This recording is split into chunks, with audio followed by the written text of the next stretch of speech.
નમસ્કાર મિત્રો, અમારા નવા વિડીયોમાં આપનું હાર્દિક સ્વાગત છે। આજે આપણે વાત કરીશું ગરીબ ચોકીદારની સત્ય ઘટના વિશે। હું ભણ્યો ઓછું। એક શેઠને બંગલે હું ચોકીદારની નોકરી કરું, વોચમેનનું કામ કરતો હતો।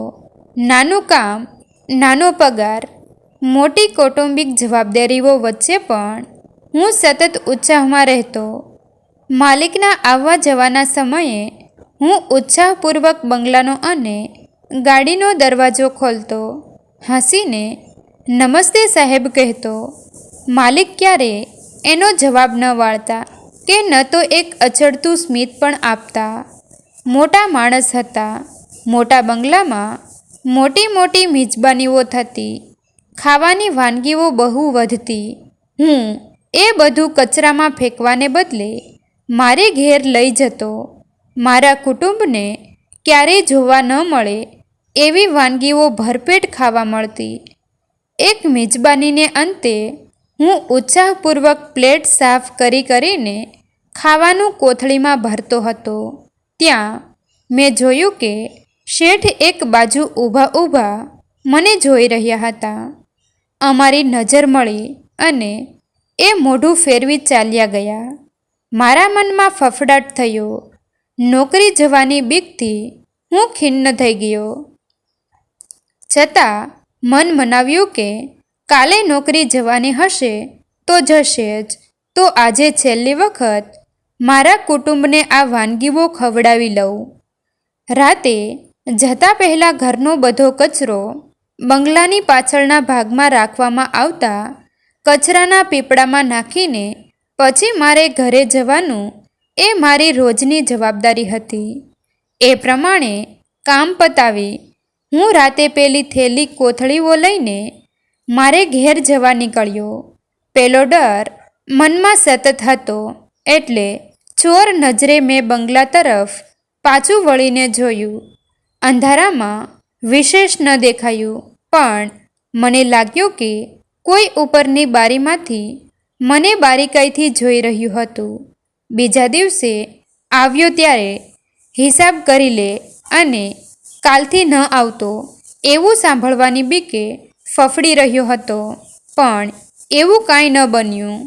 રાતે કચરો નાખવા ગયો ત્યારે કચરાના પીપળાની બાજુમાં એક કોથળીમાં થોડા બટાટા, ટમેટાં, ભાજી, કેળાં, અડધો કિલો ચોખા એવું બધું પડ્યું હતું। અહીં કચરાના પીપળા પાસે પડ્યું છે એટલે નકામું જ હશે એમ માની હું એ ઘેર લઈ ગયો। પછી તો એ રોજનું થઈ ગયું।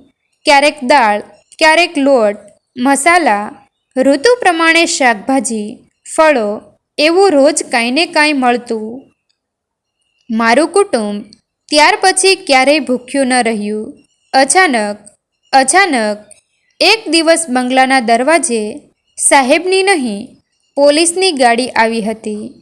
એક અકસ્માતમાં સાહેબનું મૃત્યુ થઈ ગયું હતું। બંગલો સૂમસામ થઈ ગયો। સાથે સાથે પેલી કોથળીઓ બંધ થઈ ગઈ। મારી મુસીબતોનો પાર ન રહ્યો। વિધવા બહેનજીને મને હવે આ નોકરી નથી પોસાતી, તમે બીજો ચોકીદાર શોધી લ્યો એમ કહેવાની હિંમત પણ નહોતી। છેવટે જ્યારે મુશ્કેલીઓ બહુ વધી ગઈ ત્યારે મેં પગાર વધારાનો માગ્યો। બહેને પૂછ્યું, આટલા વર્ષોથી કામ પર છો, તમને આ સંજોગોમાં વધારો માગવાનું સૂઝ્યું? મેં પેલી કોથળીઓથી મારું ઘર કેવી રીતે ચાલતું હતું એની વાત કરી। મેં કહ્યું, હવે સાહેબના જતાં આપને ન પોસાય એટલે આપે કોથળીઓ બંધ કરી એ હું સમજું છું, પણ મને નથી પોસાતું। મારી સ્થિતિ પણ સાવ નાજુક છે। બહેન સોધાર આંસુએ રડી પડ્યા। હું ગળગળો થઈ ગયો। મેં કહ્યું, માફ કરજો, મારે તમારી પરિસ્થિતિ સમજવી જોઈતી હતી। મારે પગાર વધારો નહોતો માગવો જોઈતો। બહેન બોલ્યા, એવું નથી, મને પણ જાણ નહોતી। એવું તારું આ 7મું કુટુંબ છે જે તારા શેઠની મદદથી ખાવા પામતું હતું. હું અવાચક થઈ ગયો, સાવ વૃક્ષ, અને જેણે એક પણ વાર નમસ્તે સાહેબનો જવાબ આપ્યો નથી એ સાહેબ આ બધી મદદ કરતા હતા. બીજા દિવસથી કોથળીઓનો ક્રમ ફરી ચાલુ થયો, પણ હવે કોથળીઓ કચરાના પીપળા પાસે નહીં, પણ શેઠનો દીકરો મને હાથોહાથ આપતો હતો. એ પણ શેઠ જેવો જ સાવ વૃક્ષ, ન બોલે ન જવાબ આપે. હું રોજ એને થેન્ક યુ કહેતો, એ તોછડાઈથી ચાલ્યો જતો. એક વખત એક વડીલને દાવે એની રીતભાત સુધારવાના હેતુથી મેં હાથ હલાવી, હોઠ પહોળા કરી એને થેન્ક યુ કહી તેની આંખોમાં આંખ પરોવી.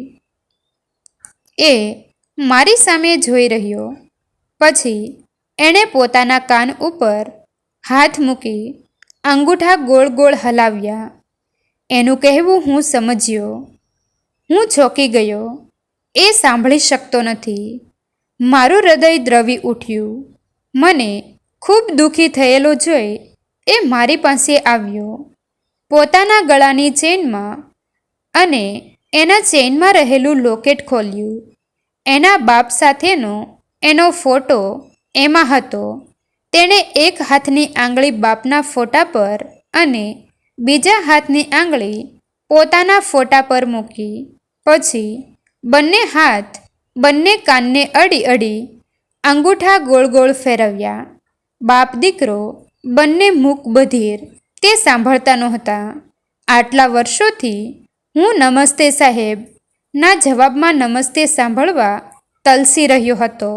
કારણ સમજ્યા વગર કોઈને વૃક્ષ ગણી બેઠો હતો. એની સામે તાકતો હું દળદળ આંસુએ રડી પડ્યો.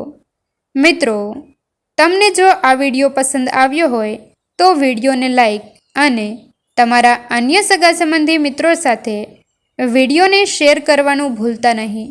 અને આવા જ નવા જીવન ઉપયોગી, જીવનમાં કંઈક નવું કરવાની પ્રેરણા મળે તેવા વિડીયો જોવા માટે અમારી ચેનલ સાથે બન્યા રહો. થેન્ક યુ મિત્રો. મળીએ છીએ એક નવા વિડીયો સાથે. આભાર.